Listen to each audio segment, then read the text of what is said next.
So BMW has unveiled the BMW Speedtop, which is, of course, a limited production run, same type of styling that we had in the Skytop from last year. And I don't, I mean, it looks great. I wish BMW would put this type of design into their current regular lineup, not just the limited editions ones. But for me, this is probably the first time in a very long time that I prefer a convertible design or a Targa design over a shooting brake design. It's still a beautiful design, but there's just something about the side profile that I'm going to show you that looks a little strange to me. But before we jump into the article from Car and Driver and see what this is all about, and also into Photoshop, of course, talking about this design, let's have a look at what Adrian von Hooydonk has to say about this vehicle. There is no standard recipe for uniqueness. Unique design, I think, has to be very clean, not overly complicated. If you do it well, you begin to be the reference point. That's pretty interesting that they're saying not overcomplicated, and then you look at the new 3 Series, the M3, the M4, you have the M5 as well. I mean, if you want to talk about complicated and complex design, those are the most complex lines in a new car I've seen in 2025. So maybe this is a hint that they're actually moving into a different direction. I think they are with the Neue Klasse design, of course. A recipe for uniqueness. Unique design, I think, has to be very clean, not overly complicated. If you do it well, you begin to be the reference point. A sporty sedan is a key element in BMW history, but of course we also have our tourings. You could see the Speedtop sort of as a very exclusive interpretation of a touring. It took us a while to figure out whether it was strong enough to live next to Skytop. But once we saw it, we started believing. Working on a concept car is always exciting. Basically, everything is hand-built, so it is an opportunity to create something unique and very special. The design language is fairly clean. And when you do that, you have to really take great care of every single detail. It's important that the execution is also very precise. The Speedtop design is characterized by its profile. I think that's unique in the automotive industry. A shooting brake is a very, very exclusive type of vehicle. You cannot mistake it for anything else. We like to create dreams and then, if possible, fulfill those dreams for our customers. So that's where the idea of Speedtop came up. It was born with very good proportions. It's a perfect combination, I believe, between elegance and sportiness. There have been some shooting brakes before, but I would venture to say that there has never been proportion like Speedtop. It looks good. I mean, it does look great, but there's just this rear end in the side view that feels almost too flat for me. They also did the Z4 shooting brake unveiled in Italy a couple of years back as well. I think there was a Zagato design. I'm not entirely sure, but that looked pretty cool as well. So before we jump into Photoshop here, let me know, first of all, what you think about this. Do you think it's a beautiful looking design? I mean, do you want to see some changes to this? Let me know what changes you would like to see, if any, before we jump into Photoshop, and let me know in the comments below. So here we have the article from Car and Driver. Gonna link it down below as always. The jaw-dropping BMW Speedtop is a limited production shooting brake. Takes the limited production 8 Series base Skytop and adds a fetching shooting brake roof with a slick gradient paint scheme. Like the Skytop, the Speedtop will enter limited production with only 70 units planned. That's a shame. I would like to see this be built in a lot more quantity than that, but when you think about it, who is this market for? I mean, who would buy a $500,000 shooting brake? 2 doors, you don't have any rear seats, instead you get some luggage space in the back seat. And I mean, it's not the most convenient or, practical design, but it is a beautiful design. And I would like to see if BMW built, for example, let's say a Z4 shooting brake. If they built it, if people are actually going to pay money for art, pure aesthetics, pure clean design that doesn't necessarily has a great function to it. This is not a very functional vehicle. 2-seater, you have a little bit of storage space in the back. But I honestly think that people are willing to pay a lot of money for a beauty on wheels, for a piece of art on wheels. So I would like to see them making something like this go into the regular line of production and make it into a mass-produced vehicle. So it's essentially a shooting brake version of last year's convertible. The Speedtop largely shares its design language with the Skytop, with narrow slits for the headlights and a pointed shark nose front end. Here we have both of them. We have the Skytop right here, the shooting brake, of course, to the right. You can see the front end looks pretty much identical to each other, which is not bad at all because it is a beautiful looking design, the front end. The illuminated kidney grille features the same horizontal strakes, while the same strong character line runs from the headlights to the taillights. Love to see that. We have a shoulder line with the muscle over the rear axle. Beautiful design there. You also have the taillights, the line here creating this muscular rear haunches, as you see here. The main difference between the Speedtop and Skytop is, of course, going to be the roof line. So as on the Skytop, the hood features a spine. The raise is from the metal. On the Speedtop, the spine is emulated on the roof with a raised bar that flows into the rear spoiler. The roof also features a color gradient with the paint shifting from the main floating sunstone maroon hue to floating sundown silver. Very classy names here. The Speedtop rides on a unique 14-spoke wheel design, which will look great. I actually think I prefer the Skytop's wheels here. These look a little bit too, conventional, too normal for a car like this. It's still good-looking wheels, though.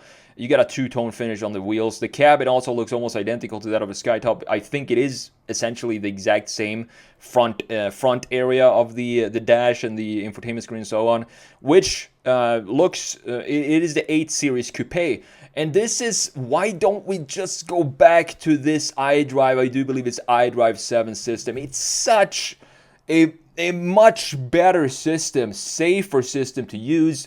You don't have to go into the screens to change every single setting, the climate settings and so on. Everything is physical still, and it's separated from the gauge cluster, which is a driver-oriented screen. That should be separated from the infotainment screen. Redundant information over here, don't necessarily need it as a driver, but the gauge cluster, that should be centered and focused and isolated from everything else that goes on in the cabin, and that is why I prefer this, 110% over the current dual screen setup that we have in pretty much every single BMW.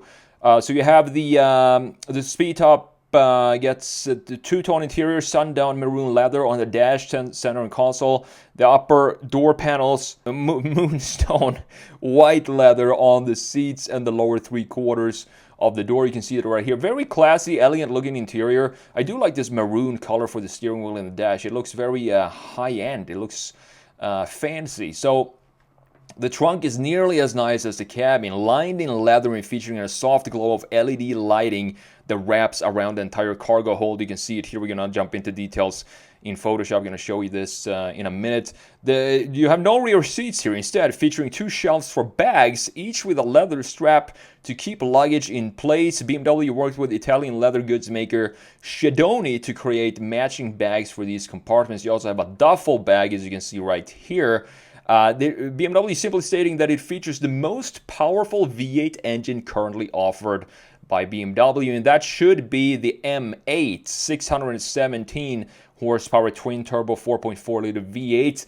A true and tested old V8, fantastic motor, connected to all 4 wheels. You have all-wheel drive and an 8-speed automatic, and BMW will only build 70 examples of the Speedtop.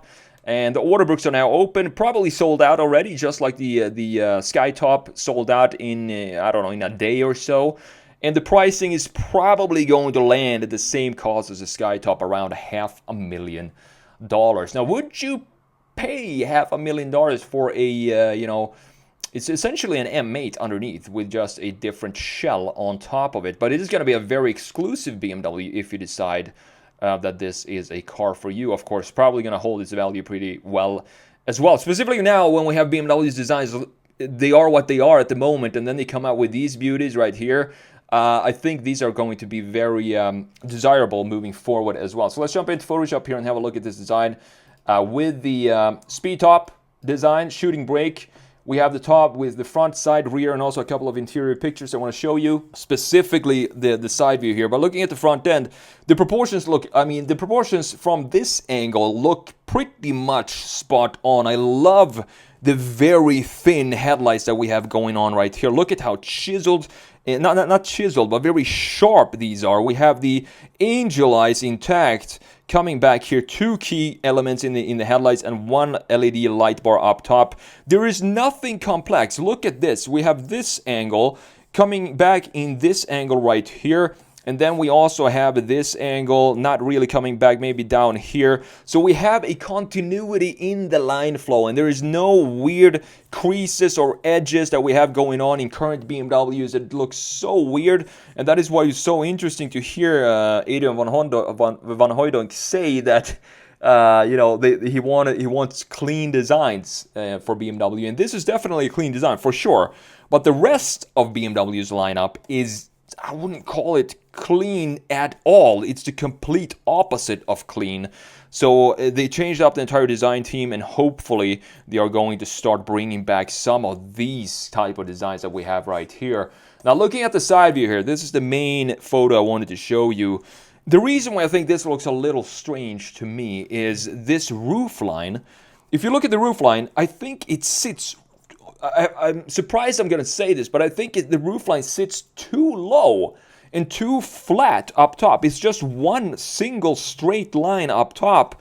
And what I want to do here is a simple redesign to just raise it up a little bit, and that will give us the room to create more of a curvature going down into the rear end. I think that just raising it by maybe an inch to be able to have a curvature instead of this straight line that we have right here. Everything else on this vehicle is a curvature except for the shoulder line, which should be straight. And then we have this muscle over the rear axle looking beautiful. We also have this graphic at the lower end, but everything is fluid, organic. There is no straight lines except for the roof line. This looked like something has crashed into the top here and just flattened the roof line. That is the reason why in this case I would prefer the Skytop, the Targa. I think it's a Targa. It's a convertible version of this vehicle instead of this one. And we also still have, we talked about this in yesterday's video, it looks like we have different proportions for the wheels. I just don't understand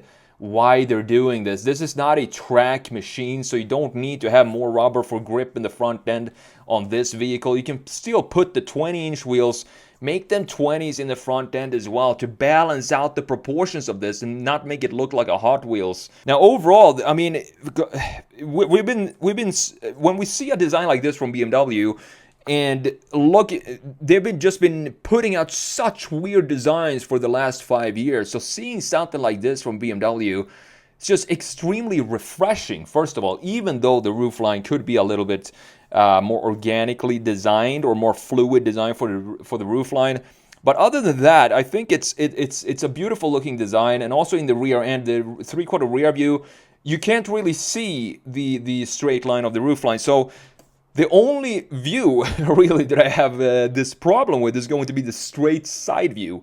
The front end, you can't really see the straight roofline here. Same goes for the rear end in this view. Looking absolutely stunning with these super chiseled designs. 2 chamfers here. Love how this goes in and then directly goes into this main chamfer at the lower section.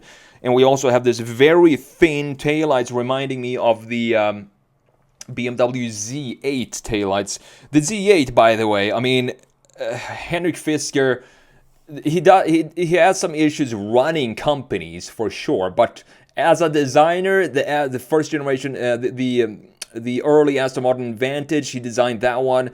He designed the BMW Z8. He definitely knows how to design cars, and the Z8 to me is top 3, one of the most beautiful BMWs of all time. And this reminds me a little bit of that when you have the graphics like this, being very thin taillights, still having some dynamic feel in it, because if we zoom in here, you can see that we have a dual LED right here at the very end point, and then it goes into a one single LED. So we have a little bit more thickness of the LED at the very far end of the taillight, looking great. You can also see how this chamfer goes in and creates this very nice flow in the surfacing going in right here. You can see this reflection here. Looking beautiful. It's just a stunning looking design. We don't have any sort of aggressive diffuser or boxy diffuser like we have on the M5 and M3 and M2 these days.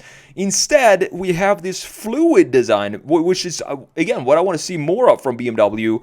Oval exhaust pipes looking great because they sit flush with the bodywork, creating this very elegant looking rear end design for the Speedtop right here. And I'm looking at the interior, and every time I see this interior, I wonder what the heck did BMW do with the current iDrive 9.5 system, and now going into this iDrive panoramic view that they're talking about, to have everything be located, all this, like this entire piece along the windshield, base of the windshield, is going to be all screen now, and nothing, basically remove everything here, so create a super minimalist design with essentially zero physical buttons. And then you look at this was peak BMW interior design, in my opinion, because we have all the tech we need, but we still have all the physical buttons down here in the current M8.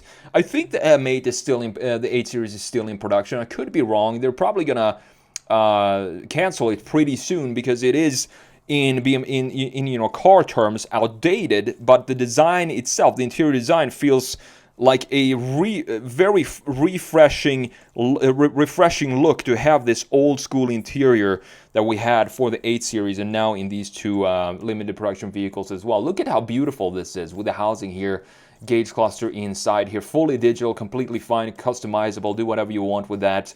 But the main thing here is that it's separated from the infotainment screen right there. The spec is very beautiful as well. Now looking at the back seats, you don't really have back seats back in the Speedtop. Instead, you have this bays here for where you can have your customized duffel bags. You can just put them there, so you have a little bit of storage. It's a great GT car for sure. 517 horsepower from a twin turbo V8, and you have these storage compartments with the the duffel bags and the suitcases and all of this. Looking at the the trunk itself, you have this LED that wraps around it. I think this looks very cool. It would be nice to see more LEDs like this. I think this could be something that we implement in just normal vehicles, to have some. We have the ambient lighting on the interior, but it would be nice to have some ambient lighting in the trunk space as well. And I think this is the first time I think I've ever seen that in a vehicle that is actually going into, production, even though they're just going to build 70 units of this. And here you can see the Italian-made bag here specifically for the Speedtop as well. So looking at this design, my thoughts on this is I feel like BMW is maybe coming to their senses and starting to realize, like, hey, we've been making these very strange looking. The iX is one of the weirdest BMWs I think I've ever seen in my life. The proportions are off, graphics, no line flow, everything is off with the iX. And also the regular vehicles, the 4 Series, the lower section of the intake, how the grille goes in and cuts into that intake, just hanging down there. It looks very strange designs from BMW, and I think they're coming to terms now that maybe we should go back to what was actually working really well from the golden era of BMW, when we had designs like this. Clear front fascia, you walk up to this car, you look at this face, and it says to you that I will get you from point A to point B no matter what, because of the confidence that this exudes from the front end graphics. So hopefully the Neue Klasse will go back, will go back to a little bit of that vibe that we had from the early 2000s up to about 2010s.